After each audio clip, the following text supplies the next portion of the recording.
Merhaba dostlar, yeni bir yıla giriyoruz ama bu sadece takvimde bir değişim değil. 2026 gökyüzü tarafından size sunulan yeni bir bilinç, yeni fırsatlar ve dönüşüm yılı. Bu yıl hem bireysel hem kolektif düzeyde değişim ve büyüme temaları ön plana çıkıyor. Artık kendimizi ve çevremizi daha derin bir farkındalıkla göreceğiz. 2026'nın tutulmalarına baktığımızda 17 Şubat'ta bir Kova burcunda halkalı güneş tutulması var. Saat 15.03'te 28 derece 50 dakikada. İkinci tutulmamız 3 Mart'ta Başak burcunda tam ay tutulması 14.39'da 12 derece 54 dakikada. Ve 12 Ağustos'ta Aslan burcunda tam güneş tutulması var. 20.37'de 20 dakika 02 20 derece 02 dakikada.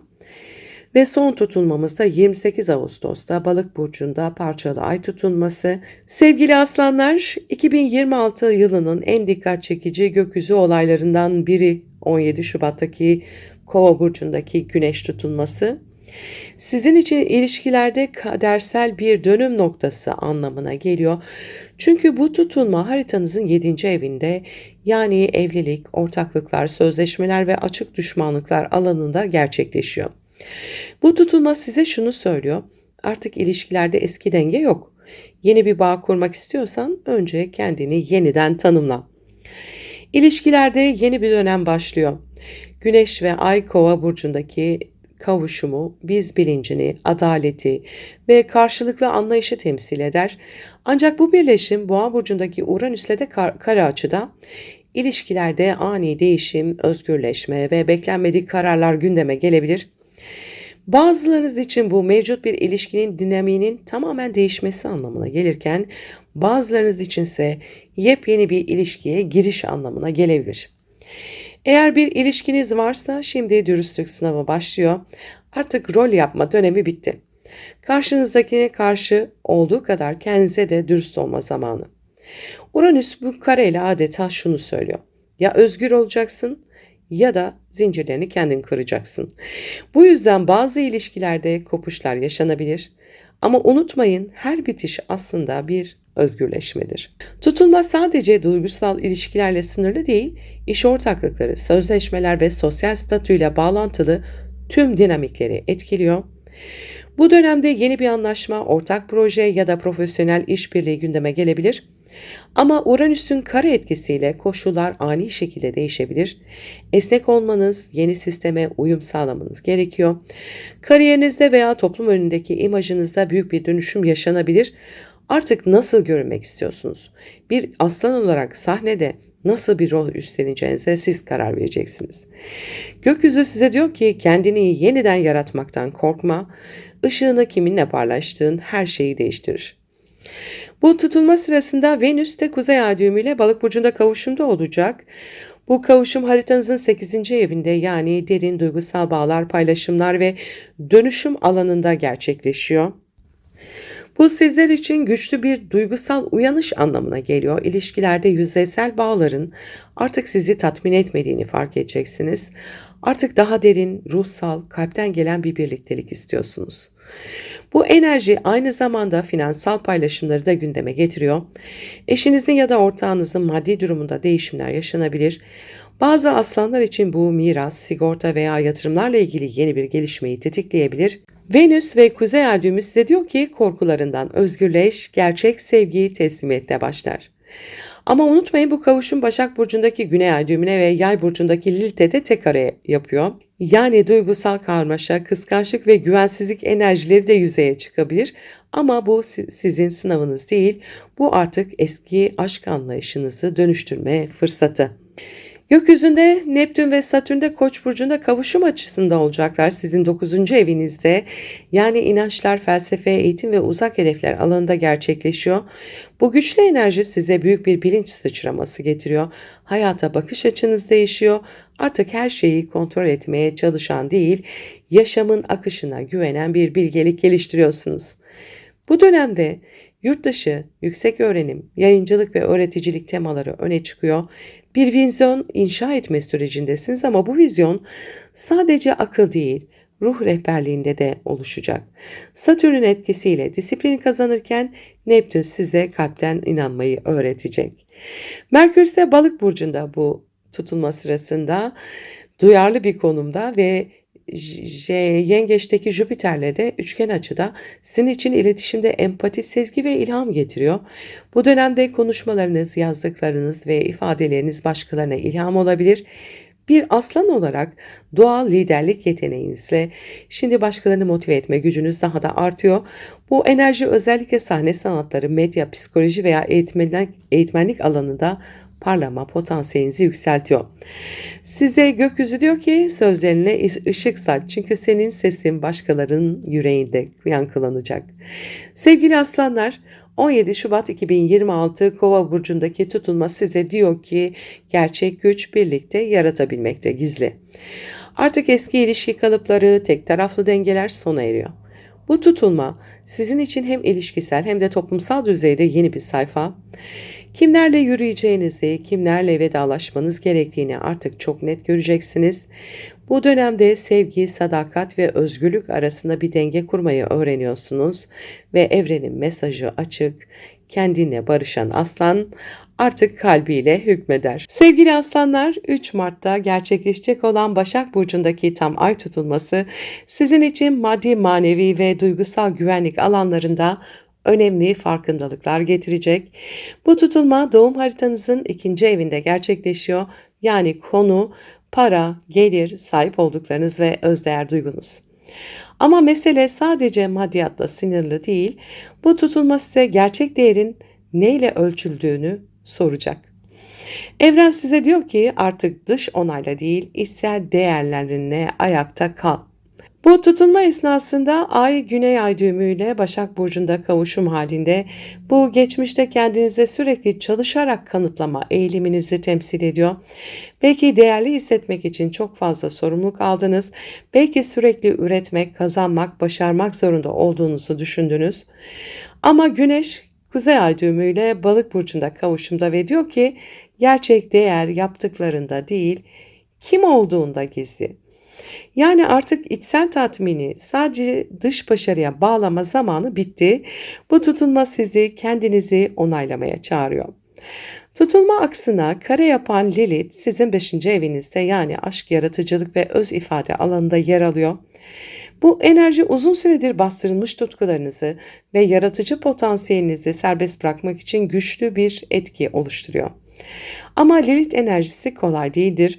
Bazen ben artık böyle yaşamak istemiyorum dedirtir insana. Aşk ilişkilerinde kendi değerinizin sorgulandığı durumlar gündeme gelebilir. Belki biri sizi yeterince takdir etmiyor. Belki siz kendinizi ifade edemiyorsunuz. Bu tutulma bu dengeyi kırar, size önce kendini onurlandır der. Aynı şekilde yaratıcı işler, hobiler ya da çocuklarla ilgili temalarda da baskılanmış duygular açığa çıkabilir. Lilith burada size cesaret verecek, kalbinin ateşini saklama diyecek. Bu tutulma esnasında Mars'la Uranüs arasında da bir kare açı var. Bu ikili arasında oluşan kare açı maddi ortaklıklar, kariyer yönü ve statü konularında ani farkındalıklar yaratabilir. Bir işten, ortaklıktan veya maddi bağdan özgürleşme isteği doğabilir. Belki uzun süredir sizi kısıtlayan bir iş modeli ya da sizi tüketen bir finansal sorumluluk artık değişmek zorunda kalacak. Bu enerji aynı zamanda derin psikolojik dönüşümleri tetikler.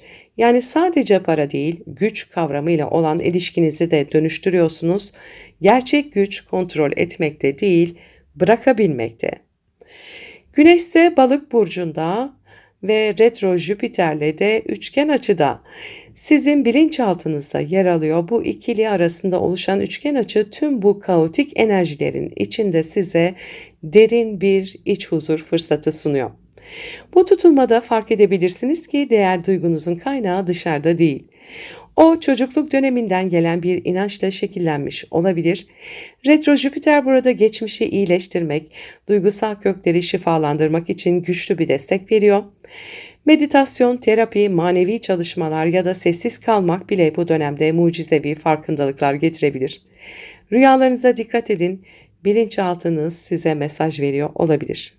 Satürn ile Plüto arasında da bir seksil açı var. Satürn 9. evinizde inançlar, uzak hedefler ve eğitim alanında ilerliyor. Plüto ise 7. evinizde ilişkiler ve işbirlikleri alanında. Bu iki gezegenin uyumlu açısı size hayata yeni bir gözle bakma şansı sunacak. Artık ilişkilerde ve hedeflerde kim ne der değil, ben neye inanıyorum sorusu öne çıkacak. Bu tutulmayla birlikte yaşam felsefeniz değişebilir. Belki yön değiştirirsiniz. Belki bir inancı bırakıp yenisini benimsersiniz. Belki de kariyerinizin yönünü içsel değerlerinizle hizalarsınız. Bu tutulma esnasında maddi gelir ve harcamalarınızda denge kurmanız gerekiyor. İşte ya da ortaklıklarda ben ne kadar değer görüyorum sorusu belirleyici olabilir. Aşk ilişkilerinde gurur, ego ve değer temaları sınanabilir. Duygusal olarak kendinizi koruma isteği artabilir. Sağlıklı sınırlar belirleyin. Sanatsal ve yaratıcı projelerde beklenmedik fırsatlar da doğabilir. Sevgili aslanlar, bu tutulma size diyor ki gerçek güç parıldamakta değil, köklenmekte. Siz doğal olarak sahneye aitsiniz. Ama şimdi sahne kalbinizde kurulacak. Artık başkalarına değil, kendinize ışık olma zamanı. Bilin ki bu tutulma sizi parıltınızın özüne döndürüyor. Gerçek değer sahip olduklarınızda değil, içinizde taşıdığınız o sarsılmaz ışıktadır. Gökyüzü size diyor ki kendinizi hatırlayın. Çünkü gerçek zenginlik içinizde saklı. Sevgili aslanlar, 12 Ağustos'taki burcunuzdaki tam güneş tutulması sizin için hayatınızın yönünü, kimliğinizi ve kaderinizi tamamen yeniden şekillendirecek bir dönemin eşiği. Bu tutulma sizin 1. evinizde, yani kişiliğinizde, duruşunuzda, dış dünyaya yansıttığınız kimlikte gerçekleşiyor. Kısacası bu bir yeniden doğuş enerjisi. Güneş ve ay sizin burcunuzda birleşirken evren sizden eski benliğinizi geride bırakmanızı istiyor. Artık geçmişteki aslan değil, yeni bir güçle parlayan bir aslan doğuyor. Bu tutulma size şu soruları getiriyor. Kimsiniz ve artık kim olmak istiyorsunuz? Aslan burcundaki güneş-ay kavuşumu size hayat sahnesini yeniden sunuyor. Belki dış görünüşünüzü, tarzınızı ya da yaşam yönünüzü değiştireceksiniz. Belki de artık kalbinizin sesini bastırmadan yaşamayı seçeceksiniz. Uzun zamandır kimliğinizi başkalarının beklentilerine göre şekillendirdiyseniz bu tutulma o maskeyi yırtıyor. Artık özünüzü sahneye koyma zamanı, ama bu defa dikkat çekmek için değil, kendi ışığınızla parlamak için.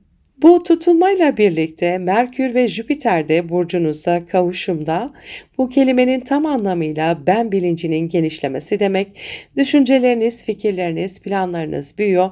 Evren size diyor ki konuş, anlat, göster, insanlar seni duymaya hazır.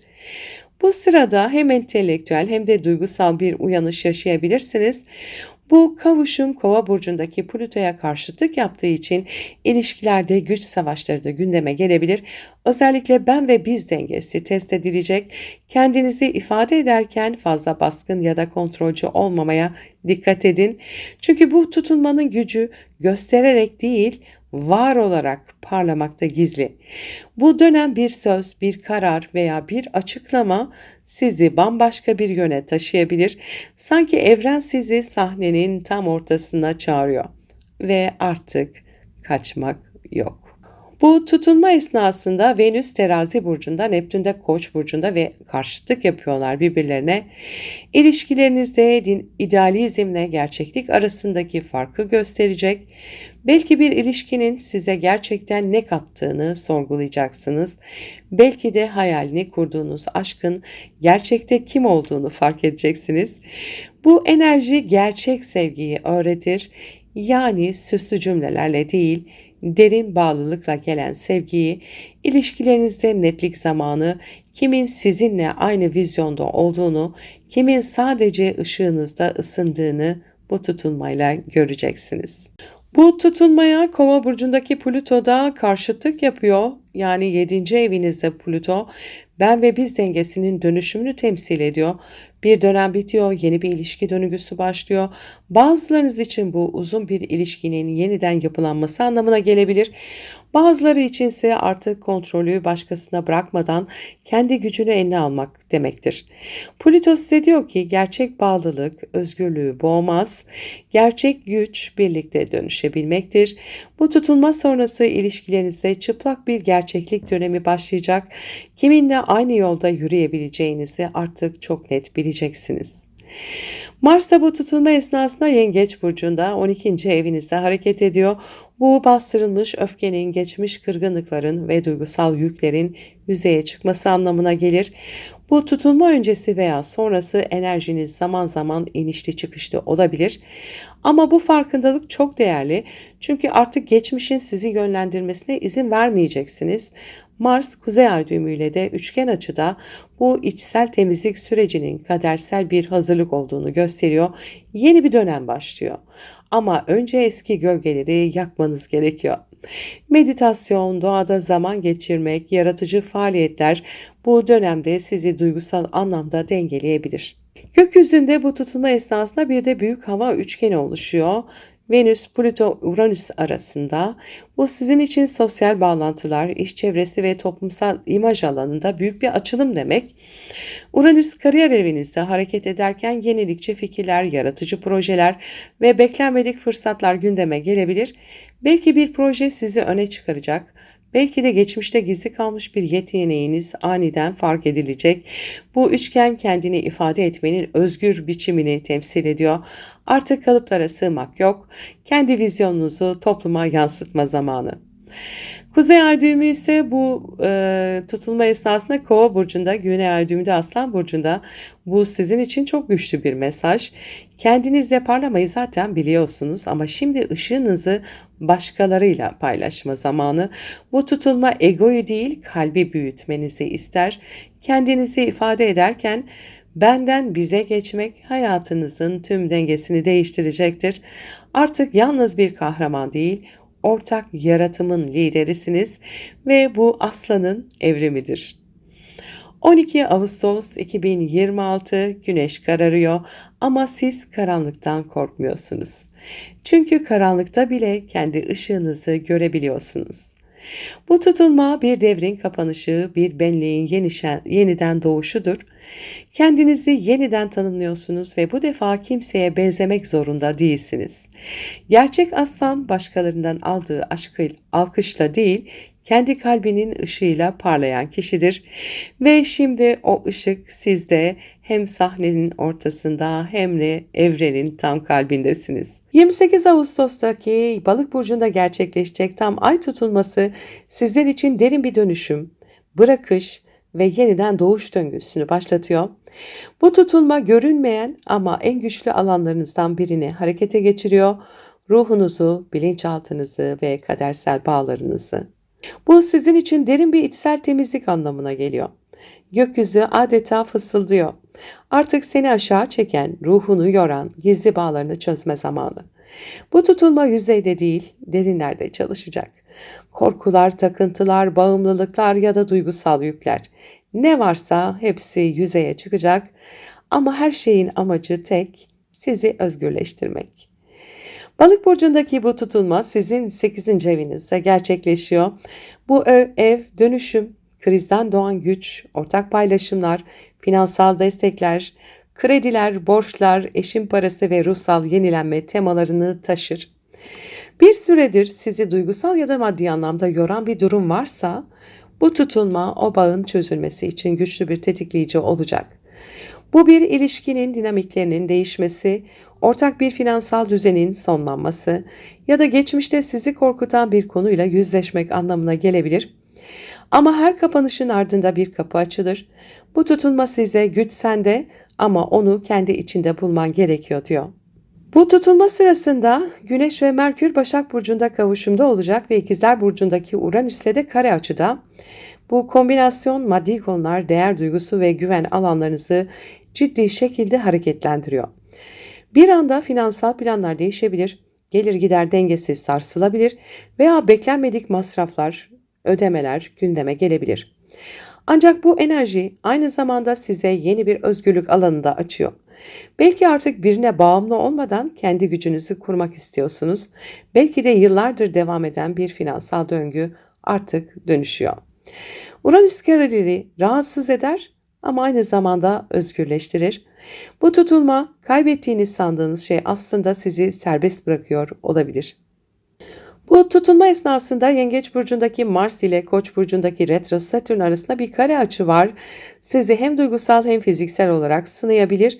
Bu enerji geçmişte yüzleşme teması taşır. Belki bastırdığınız öfke, kırgınlık ya da pişmanlıklar yeniden gündeme gelebilir. Mars sizi harekete geçmeye çağırırken Satürn önce olgunluk diyor. Bu tutulma sürecinde sabır, öfke kontrolü ve bilinçli duruş çok önemli. Bir kriz ya da gerginlik anında vereceğiniz tepki gelecekteki yönünüzü belirleyebilir. Unutmayın, bu süreç sizi zayıflatmak için değil, ruhsal kaslarınızı güçlendirmek için var. Gökyüzünde İkizler Burcu'ndaki Uranüs, Kova Burcu'ndaki Retro Plüto arasında da bir üçgen açı var. Koç burcundaki Neptün ise her ikisine seksil açıyla destek veriyor. Bu kombinasyon sizin için kaderin yön değiştirdiği bir evreyi gösteriyor. Bir yandan geçmişten gelen bağları çözüyorsunuz. Diğer yandan gelecekteki vizyonunuz şekilleniyor. Hayatınızda güçlü kişilerle ilişkileriniz değişebilir. Kontrolü bırakmayı öğreniyorsunuz. Neptün'ün desteğiyle teslimiyet duygusu çok önemli olacak. Evren sizden akışa güvenmenizi istiyor. Bazen en güçlü hamle hiçbir şey yapmadan olanı kabul etmektir. Gökyüzünde bir de büyük su üçgeni ve uçurtma açı kalıbı var. Güney ay düğümü Kiron ve Lilith arasında bir üçgen açı var. Sizin için kişisel gücün yeniden doğuşunu simgeliyor ve Kova burcundaki kuzey ay düğümü de bu üçgene katıldığında gökyüzünde bir uçurtma kalıbı ortaya çıkıyor. Bu kalıp sizi geçmişte bıraktığınız bir yeteneğe ya da tutkunuza geri çağırabilir. Bir zamanlar ben yapamam dediğiniz bir konuda şimdi güçlü bir şekilde parlayabilirsiniz. Ama önce bir şeyleri bırakmanız gerekiyor. Bu uçurtma kalıbı geçmişi bırak, geleceğe kanatlan diyor. Karmik bağlar çözülürken ruhunuz özgürlüğe hazırlanıyor. Bu tutulma esnasında Terazi burcundaki Venüs de Ay ile Uranüs'e 135 derecelik gergin bir açı yapıyor. Bu duygusal bağlarda karmaşık ama aydınlatıcı bir enerjiyi temsil ediyor. İlişkilerde geçmiş konular gündeme gelebilir. Bir partnerin ya da yakın dostun tavrı size kendi sınırlarınızı hatırlatabilir. Tutulma döneminde duygular dalgalanabilir fakat farkındalık da aynı ölçüde büyür. Bu açı size diyor ki sevgiyi kontrol etmek değil, özgür bırakmaktır. İlişkilerinizde dönüşüm artık sevgiyle denge kurma zamanıdır. Aslan burcundaki Jüpiter ile Koç burcundaki retro Satürn arasında da bir üçgen açı var. Sizin için dayanıklılığın ödülünü getiriyor. Son 2 yıldır verdiğiniz emeklerin, sabrın ve kararlılığın meyvelerini almaya başlıyorsunuz. Bu tutulma büyük resmi görmenizi sağlayacak. Hayat size yeni bir yön çiziyor. Ama bu sefer daha bilge ve daha stratejik bir siz var. Jüpiter sizi büyütürken Satürn bunu sağlam bir temele oturtuyor. Bu kombinasyon diyor ki artık sadece parlamak değil, kalıcı olmak istiyorsun. Sevgili aslanlar, bu balık tutulması size diyor ki gerçek güç kontrol etmekte değil, teslim olmaktadır. Hayatınızda bir sayfa kapanıyor ama bu bir son değil, yeni bir sayfanın sessizce açılışı. Ruhunuz arınıyor, korkular çözülüyor, duygusal bagajlar bırakılıyor. Kendinizi zayıf hissettiğiniz alanlarda aslında en büyük gücünüzü bulacaksınız. Bu tutulma sizin için bir yeniden doğuş kapısı sevgili aslanlar. Evren sizi içsel karanlığınızla yüzleştiriyor ama sadece ışığınızı hatırlamanız için. Bırakın geçmiş gitsin. Çünkü yerini alacak şey çok daha parlak olacak. Tutulmanın ardından artık siz eskisiz olmayacaksınız. 2026 bize şunu söylüyor. Cesaretle başla, inançla sürdür ve bilinçle inşa et. Eski sistemler çözülürken yeni yapılar kurulacak. Kendi ışığınızı takip etmek, kalbinizin sesini dinlemek ve bilinçle adım atmak şimdi çok daha önemli olacak. Sevgili dostlar, yeni yılın hepimiz için sağlık, huzur, mutluluk ve başarı getirmesini diliyorum. Her yeni gün size ışık, farkındalık ve sevgi getirsin. 2026 cesaretin, bilincin ve kalbin yılı olsun. Kendi ışığınızla dünyayı aydınlatın. Hoş geldin 2026. Yıldızların ışığı yolunuzu aydınlatsın ve her zaman sizinle olsun.